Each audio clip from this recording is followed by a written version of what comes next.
Hello दोस्तों, तो कैसे हैं आप सब। आज की इस वीडियो में बात करने वाले हैं यासीन मलिक पर चल रहे केस के बारे में। जानेंगे दोस्तों कि इससे पहले यासीन मलिक पर किस किस साल में कौन कौन से केस लग चुके हैं, क्या रहे थे उनके नतीजे, और फिलहाल दोस्तों जो केस चल रहा है उसका क्या नतीजा रहने वाला है। तो चलिए स्टार्ट करते हैं इस इंटरेस्टिंग वीडियो को बिना किसी देरी के। तो दोस्तों कहानी को अच्छी तरीके से समझने के लिए हम बिल्कुल शुरुआत से स्टार्टिंग करते हैं। तो दोस्तों इस कहानी की शुरुआत होती है, इन केसेस की शुरुआत होती है सन 1999 में। सन 1999 अक्टूबर के महीने में दोस्तों यासीन मलिक को गिरफ्तार कर लिया जाता है बाय द इंडियन अथॉरिटीज़, यानी कि दोस्तों सरकार के ऑफिशियल्स के द्वारा under the public safety act. Public safety act का दोस्तों सिंपल सा मतलब होता है कि अगर किसी भी बंदे की वजह से बाकी की जितनी भी जनता है उनकी सेफ्टी को अगर खतरा होता है तो उसके अंडर किसी भी बंदे को जो है गिरफ्तार कर लिया जाता है। तो अक्टूबर 1999 में दोस्तों यासीन मलिक को गिरफ्तार कर लिया गया था by the Indian authorities under the public safety act. सन 1999 के केस के बाद दोस्तों दोबारा मार्च 26, 2002 को यासीन मलिक को फिर से गिरफ्तार कर लिया जाता है under the prevention of terrorism act, यानी कि दोस्तों आतंकवाद को बढ़ावा ना मिले उसके लिए जो एक्ट बनाया गया है उसके अंडर दोस्तों मार्च 26, 2022 को यासीन मलिक को फिर से गिरफ्तार कर लिया जाता है और दोस्तों उसे डिटेन किया जाता है फॉर ऑलमोस्ट 1 ईयर। डिटेन करने का दोस्तों साफ मतलब होता है कि उसे निगरानी में रखा जाता है पूरे 1 साल के लिए। फिर दोस्तों 26 मार्च 2002 को अरेस्ट होने के बाद फिर 1 साल डिटेन होने के बाद निगरानी में रहने के बाद आता है दोस्तों समय मई 2007 का। मई 2007 में दोस्तों यासीन मलिक और उसकी जो पार्टी है वो दोस्तों एक कैंपेन जो है लॉन्च करती है। उस कैंपेन का नाम होता है सफ़र ए आज़ादी, यानी कि दोस्तों आज़ादी के लिए जो हम सफ़र चल रहे हैं जर्नी, वो दोस्तों कैंपेन जो है लॉन्च किया जाता है। और इस कैंपेन के अंडर दोस्तों यासीन मलिक और उसके साथ काम करने वाले जितने भी बंदे हैं वे लगभग 3,500 कस्बों को घूमते हैं और दोस्तों वहाँ पर कश्मीर के जो गाँव हैं उनमें घूमते हैं और दोस्तों एक प्रमोट करते हैं एंटी इंडियन स्टांस, यानी कि दोस्तों वो एक इस तरीके की बातें कहते हैं कि जिससे कश्मीर जो है उसको हिंदुस्तान से अलग कर दिया जाए, यानी कि दोस्तों वो लोगों को भड़काता है इस तरीके से कि जो लोग हैं वो उसका साथ दे और कश्मीर को हिंदुस्तान से अलग कर दे।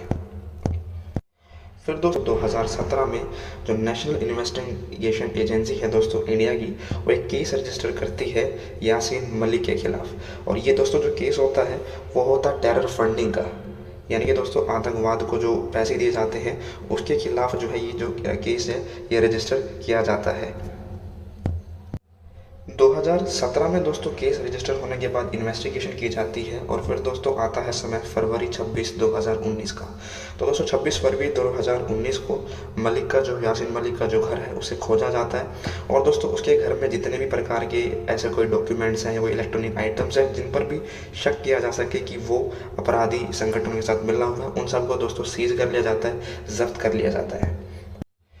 फिर दोस्तों 26 फरवरी 2019 के बाद दोस्तों 2019 के साल में ही अप्रैल 10, 2019 को जो नेशनल इन्वेस्टिगेशन एजेंसी है वो दोस्तों अरेस्ट कर लेती है यासीन मलिक को in a case that is related to the funding of terror, यानी कि दोस्तों आतंकवाद को पैसे पहुंचाने का जो केस है उसके अंडर दोस्तों यासीन मलिक को गिरफ्तार कर लिया जाता है एनआईए द्वारा अप्रैल 10, 2019 में।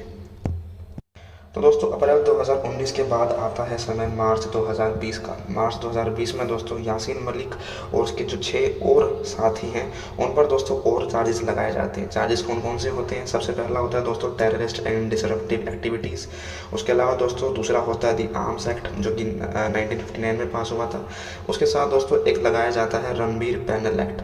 ये रणबीर पैनल एक्ट दोस्तों इसलिए लगाया जाता है क्योंकि जनवरी 25, 1990 यानी कि दोस्तों 1990 में जनवरी 25 में 40 इंडियन एयरफोर्स के जो जवान थे उन पर दोस्तों हमला किया गया था रावलपोड़ा में, जो कि जगह है श्रीनगर में। तो उसके खिलाफ उसके तहत दोस्तों रणबीर पैनल कोड जो है अब यासीन मलिक और उसके 6 जो सहपाठी हैं उन पर दोस्तों लगाया जाता है।